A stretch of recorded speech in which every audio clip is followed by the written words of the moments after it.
दोस्तों, अध्यात्म और विज्ञान के संगम में हम मंत्र उच्चारण के साथ माला घुमाने और साथ ही साथ ध्यान करने का जो सामूहिक प्रयोग है, उससे हम पर होने वाले वैज्ञानिक और आध्यात्मिक प्रभाव ये हैं कि जब हम मंत्र बोलते हुए अपने आवाज़ की टोन, उसकी पिच, वॉल्यूम और स्पीड को कंट्रोल करते हैं तो उससे हमारे गले में स्थित विशुद्धि चक्र एक्टिव और बैलेंस होने लगता है। विशुद्धि चक्र हमारे इस गले में स्थित थायराइड ग्लैंड पर प्रभाव डालता है, जिससे निकलने वाले ट्राइडोथायरोनाइन, थायरॉक्सिन और कैल्सिटोनिन हार्मोन्स संतुलित होने लगते हैं। और इस पूरी क्रिया को होने के लिए हमारी हाइपोग्लोसल नर्व, जो जीभ को मोटर कॉर्टेक्स से जोड़ते हुए दिमाग के इस बड़े हिस्से यानी कि मेडुला ऑब्लोंगेटा से जुड़ी होने से मंत्र बोलने की क्रिया को नियंत्रित करती है, जिससे हमारा दिमाग अल्फा वेव्स उत्पन्न करता है, जिसकी फ्रीक्वेंसी 7.5 हर्ट्ज से 13 हर्ट्ज तक की होती है। अगर आप किसी विषय पर केंद्रित होकर बातचीत भी करते हैं तो अल्फा वेव्स उत्पन्न होती हैं, क्योंकि बात करने से जीभ द्वारा मेडुला ऑब्लोंगेटा का इस्तेमाल होना और उस विषय पर दिमाग के केंद्रित होने से वही स्थिति बनती है जैसा कि मंत्र जाप में।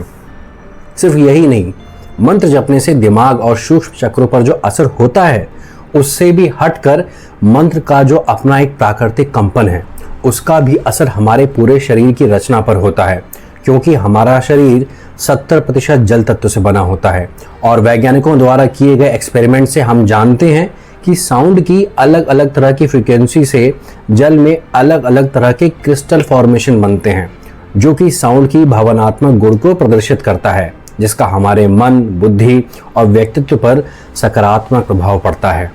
दोस्तों, उसके साथ ही जब हम माला का इस्तेमाल मंत्र जपने के लिए करते हैं तो वह हमारी उंगलियों पर एक्यूप्रेशर का काम तो करती ही है। इसके साथ ही माला पकड़ने के लिए वो 3 स्पेसिफिक उंगलियां जिनका जुड़ाव हमारी आज्ञा चक्र पर स्थित पिट्यूटरी ग्लैंड से होता है और साथ ही हमारी श्वास प्रणाली यानी कि ब्रेन एंड ब्रीदिंग को इफेक्ट करती है। इस प्रक्रिया के होने से आज्ञा चक्र भी एक्टिव और बैलेंस होता है। हमारे पूरे शरीर में जो सभी हार्मोन्स पैदा करने वाली ग्रंथियां हैं उन सबको पिट्यूटरी ग्लैंड प्रभावित करती है, जिससे संपूर्ण शरीर की जो एक नेचुरल साइकिल है वो बैलेंस होती है। इस पूरी प्रक्रिया को नियंत्रित होने में हमारे ब्रेन के सेरेबेलम नाम का जो हिस्सा है वो कार्य में आता है।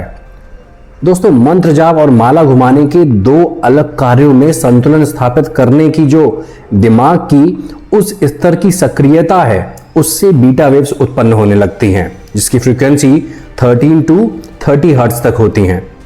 इसके साथ ही जब हम मंत्र जाप और माला घुमाने के साथ ही ध्यान धारणा करने के लिए दिमाग के हिप्पोकैम्पस नामक हिस्से का प्रयोग कर किसी देखे या अनदेखे चित्र की कल्पना करते हैं और उस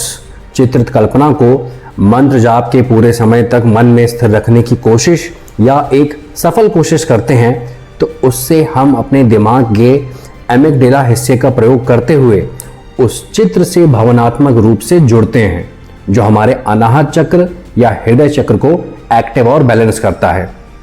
इस क्रिया को होने के लिए दिमाग का सेरेब्रम और लिम्बिक सिस्टम नामक हिस्सा भी काम में आता है। दोस्तों, एमिगडाला के इस तरह पॉजिटिव उपयोग होने से हमारे संपूर्ण शरीर के एंडोक्राइन हार्मोनल सिस्टम पर एक पॉजिटिव प्रभाव पड़ता है, जिससे हमारे शरीर के गुड हार्मोन्स को रिलीज करता है, जो कि हैं डोपामाइन, सेरोटोनिन और भी बहुत कुछ, और हमारे पूरे मानसिक और शारीरिक स्वास्थ्य के स्वस्थ होने के लिए जिम्मेदार होता है। दोस्तों, आपने ध्यान दिया होगा कि जब हम मेडिटेट यानी कि ध्यान करते हैं तो ये जागने और सोने की एक समान अवस्था जैसे होती है। इस आरामदायक सोने जैसी अवस्था के होने से दिमाग में डेल्टा वेव्स भी उत्पन्न होती हैं और साथ ही मंत्र बोलने और माला घुमाने के लिए जागृत रहने की अवस्था से थीटा वेव्स भी उत्पन्न होने लगते हैं। डेल्टा वेव्स की फ्रीक्वेंसी 0.1 हर्ट्ज से 3.5 हर्ट्ज तक की होती है और थीटा वेव्स की फ्रीक्वेंसी 3.5 हर्ट्ज से लेकर 7.5 हर्ट्ज तक की होती है। और आखिरी में हम ये जान रहे हैं कि माला घुमाने के साथ मंत्र जाप करने की क्रियाएं जब स्वतः होने लगें और उसके साथ मन में देखे जा रहे चित्र पर हमारा सारा ध्यान और भाव केंद्रित होकर होने लग जाता है, तब हमारा दिमाग गामा वेव्स उत्पन्न करने लगता है, जिसकी फ्रीक्वेंसी 30 to 44 हर्ट्ज तक होती है। गामा वेव्स किसी तरह के हाई लेवल एनालिटिकल सिचुएशन या हाई लेवल प्रॉब्लम को हाइयर कंसंट्रेशन के साथ सॉल्व करने पर भी होती है, जिसके उदाहरण भारत के कुछ मैथमेटिशियन रामानुजम, सीवी रमन और एटम यानी अणु की पहली खोज करने वाले महर्षि करात और संगीत में प्रतिभा रखने वाले कलाकार कुमार गंधर्व जैसे व्यक्तित्व देखने को मिल जाएगी। तो दोस्तों, मंत्र जाप, माला घुमाना और साथ ही ध्यान की यह सामूहिक क्रिया हमें वैज्ञानिक और आध्यात्मिक दोनों स्तरों पर लाभ देती है। बहुत ही कम ऐसी स्थितियां बन पाती हैं लोगों के जीवन में जहां वे अपने दिमाग और शरीर में इतना उच्च संतुलन बना पाते हैं और उसका संपूर्ण उपयोग कर पाते हो। लेकिन जो भी इस सामूहिक प्रयोग को हर रोज कर सके तो शायद वह अपना निर्माण खुद कर सकता है, वो निर्माण जो बाहर से नहीं अंदर से शुरू होता है। तो दोस्तों, कमेंट करके ज़रूर बताएं कि वीडियो आपको कैसे लगी और आगे भी शेयर करें। Must follow, subscribe and do like, comment and share. Her her Mahadev.